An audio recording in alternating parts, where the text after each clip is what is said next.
အားလုံးပဲမင်္ဂလာပါကျွန်တော်ရဲ့ YouTube channel လေးကနေပြန်လည်ပြီးတော့အားလုံးကိုကြိုဆိုပါရစေကျွန်တော်ရဲ့ YouTube channel လေးကိုမတင်ဆက်တာအင်မတန်မှကြာပါပြီအခုချိန်မှာကျွန်တော်ပြန်လည်ဆက်လက်ပြီးတော့တင်ဆက်မှာဖြစ်တဲ့အတွက်ပရိသတ်များကျွန်တော်ကိုဝိုင်းဝိုင်းကိုညီဝိုင်းရံပေးဖို့ရန်အတွက်အားလုံးကိုမေတ္တာရက်ခံချင်ပါတယ်ကျွန်တော်ရဲ့ Simple English Academy ဆိုတဲ့ page လေးကနေကျွန်တော်ရဲ့ YouTube channel လေးကနေဆက်လက်ပြီးတော့ကျွန်တော်တင်ဆက်သွားမယ့်အရာတွေအများကြီးရှိပါတယ်ဆက်လက်ပြီးတော့ပရိသတ်တွေဝိုင်းရံပေးဖို့ရန်အတွက်လည်းဒီကနေမေတ္တာရက်ခံချင်ပါတယ်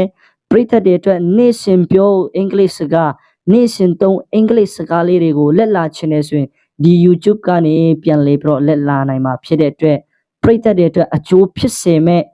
နေ့စဉ်သုံးအင်္ဂလိပ်ကိုကျွန်တော်တို့လက်လာမှာဖြစ်ပါတယ်အားလုံးဝိုင်းရံပေးဖို့ရန်အတွက်ဒီကနေ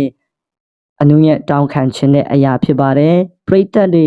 စိတ်ဝင်စားမယ်ပရိသတ်တွေအတွက်အကျိုးဖြစ်မယ်ဆိုရင်ဒီကျွန်တော်ရဲ့ YouTube channel လေးကိုလည်းအားပေးဖို့ရန်အတွက်မမေ့ဖို့ရန်အတွက်ဒီကနေတောင်းဆိုချင်တာဖြစ်ပါတယ်ဒီနေ့2026မှာပရိသတ်များကိုစိတ်နှပြချမ်းသာချမ်းသာဖို့ရန်အတွက်ဒီကနေဆုတောင်းပေးလိုက်ပါတယ်အားလုံးအထူးကျေးဇူးတင်ပါတယ်